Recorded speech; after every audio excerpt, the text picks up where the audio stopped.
తదుపరి మిథున రాశి. ఈ సంవత్సరము మిథున రాశి వారికి ఆదాయం 3, వ్యయం 11, రాజపూజ్యం 1, అవమానం 7. ఈ రాశి వారికి ఈ సంవత్సరము అనుకూల ఫలితాలు గోచరిస్తున్నవి. సప్తమ రాజ్యాధిపతి అయినటువంటి గురువు జూన్ 2వ తేదీ నుండి ద్వితీయంలో సంచారము, భాగ్య రాజ్యాధిపతి అయినటువంటి శని దశమంలో సంచారము, రాహు కేతువులు ప్రథమార్థమంలో అనుకూల స్థితిలో ఉన్నారు. తద్వారా కుటుంబంలో సౌఖ్యము, ధనాదాయం పెరుగుతుంది, దాన ధర్మాలు చేస్తారు, సంతృప్తికరమైనటువంటి జీవితం ఉంటుందని చెప్పవచ్చును. కీర్తి, యశవృద్ధి, పుణ్య నది స్నానాలు చేస్తారు, తీర్థయాత్రలు చేస్తారు. గతంలో కొన్నటువంటి స్థిరాస్తుల విలువ పెరుగుతుంది. మీ పిల్లలకు మంచి చదువులతో పాటు మంచి ఉద్యోగం కూడా సంతృప్తిస్తుంది. అనుకోకుండా వివాహాది శుభకార్యాల యొక్క ప్రయత్నాలు కలిసి వస్తాయి. కేతుగ్రహం అనుకూలంగా ఉన్నందువల్ల శ్రమకు తగ్గ ఫలితం ఉంటుంది. వ్యాపారంలో లాభాలు, కార్య సాఫల్యత, ధనాదాయము బాగుంటుంది. రాహు గ్రహం యొక్క అవయోగం వల్ల రుణ బాధ, శ్వాసకోశ వ్యాధులు, అధికారుల నుండి సమస్యలు, కుటుంబంలో అశాంతి, నమ్మక ద్రోహము, కష్టానికి తగ్గ ఫలితం లేకపోవడం అనే అశుభ ఫలితాలు ఉంటాయని చెప్పవచ్చును.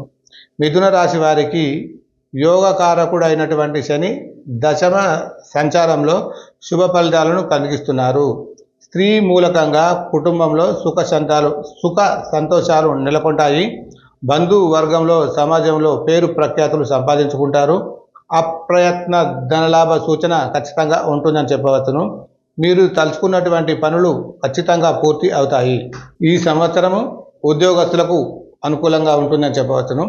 కేంద్ర రాష్ట్ర ప్రభుత్వాలు చేయవారికి బదిలీతో కూడినటువంటి ప్రమోషన్ లభించే ఆస్కారం ఉన్నది. తమ విధి నిర్వహణ సక్రమంగా పాటించడం వలన ప్రభుత్వంచే మరియు అధికారులచే మంచి మన్ననలు పొందుతారు. గృహంలో శాంతి నెలకొంటుంది. గృహ నిర్మాణం చేసుకుంటారు. ప్రైవేట్ రంగంలో పనిచేయే వారికి మాత్రము ఈ సంవత్సరము తప్పకుండా స్థిరత్వం లభిస్తుంది. సాఫ్ట్వేర్ రంగాల వారికి మంచి శుభ ఫలితాలు ఉంటాయి. జీవితంలో విదేశీ యోగము కలుగుతుంది. గృహ నిర్మాణము చేపడతారని చెప్పవచ్చును. రాజకీయ నాయకులకు మంచి యోగకాలంగా ఉందని చెప్పవచ్చును. పార్టీలో మంచి పదవులు లభిస్తాయి. అధిష్టాన వర్గంచే అభిప్రాయ భేదాలు రాకుండా జాగ్రత్త వహించవలసిన అవసరం ఉంది. ఎన్నికల్లో ఖచ్చితంగా గెలుపును సాధించగలని చెప్పవచ్చును. ప్రజల సమస్యల విషయంలో, సమాజ సేవ విషయంలో వెనుకంజ వేయకుండా ముందుకు సాగడం వలన మంచి శ్రమకు తగ్గ ఫలితం ఉంటుందని చెప్పవచ్చును. ఈ సంవత్సరము కళాకారులకు అంతంత మాత్రమే ఉంది. ఆదాయానికి కొంచెం ఇబ్బంది ఉంటుంది. నూతన అవకాశాలు లభించే ఆస్కారం ఉండదు. సాంకేతిక రంగాలలో వారికి ఆశించిన ఫలితాలే ఉంటాయి. మంచి గుర్తింపుతో అవార్డులు, రివార్డులు అందుకుంటారు. ఈ సంవత్సరము అన్ని రకాలైనటువంటి వ్యాపారస్తులకు మంచి ఫలితాలే గోచరిస్తున్నవి. హోల్సేల్, రిటైల్ వ్యాపారస్తులకు బాగుంటుందని చెప్పవచ్చును. ఆశించిన దానికంటే ఎక్కువ శుభ ఫలితాలు అందుతాయి. నూతన వ్యాపారాలు ప్రారంభిస్తారు. మంచి ప్రగతి పదంలో నడుస్తాయని చెప్పవచ్చును. రియల్ ఎస్టేట్ రంగాల వారికి ఈ సంవత్సరము అనుకూలంగానే ఉంటుంది. ఈ సంవత్సరము విద్యార్థులకు అనుకూల ఫలితాలు గోచరిస్తున్నవి. జ్ఞాపక శక్తి ఎక్కువగా ఉండడం వలన చదువులపై శ్రద్ధ చూపుతారు. మీరు చేసే విదేశీ ప్రయత్నాలు ఫలిస్తాయి. అన్ని రకాలైనటువంటి అర్హత పరీక్షలలో మంచి మార్కులతో ఉత్తీర్ణులవుతారు. తద్వారా అనుకున్నటువంటి కాలేజీలో సీట్లు లభించే ఆస్కారాలు మెండుగా ఉన్నాయి. ఈ సంవత్సరము వ్యవసాయదారులకు యోగకాలంగా చెప్పవచ్చును. 2 పంటలు బాగా విశేషమైనటువంటి ధనలాభాలు ఉంటాయి. ఆదాయం బాగా పెరుగుతుంది. రుణ బాధల నుండి విముక్తి కలుగుతుంది. వివాహాది శుభకార్యాలు చేపడతారు.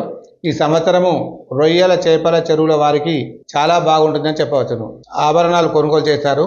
ఈ సంవత్సరము స్త్రీలకు రాజకీయాలలో రాణిస్తారు. వివాహం కాని వారికి వివాహం అవుతుంది. సంతాన ప్రాప్తి కలుగుతుంది. మంచి అదృష్టంతో అనుకూలమైన ఫలితాలు పొందుతారు. ఉద్యోగం చేరు వారికి ప్రమోషన్ లభిస్తుంది. మొత్తం మీద ఈ రాశి వారికి, స్త్రీ పురుషులందరికీ అనుకూలంగా ఉంటుందని చెప్పవచ్చును. ఇంకా మంచి ఫలితాలు కలగాలనుకుంటే మీపై ఉన్నటువంటి ఈర్ష్య, ద్వేష భావాలు తొలగిపోవడానికి, దృష్టి దోషం నివారణకు కావాలనుకుంటే శ్రీశైల సందర్శనము, మాస శివరాత్రి నాడు శివాభిషేకం చేసుకోవడం ద్వారా మరియు ఆంజనేయ స్వామికి సింధూర పూజ, ఆకు పూజ చేయడం వలన మంచి శుభ ఫలితాలు ఉంటాయని చెప్పవచ్చును. శ్రీ శుభం భూయాత్.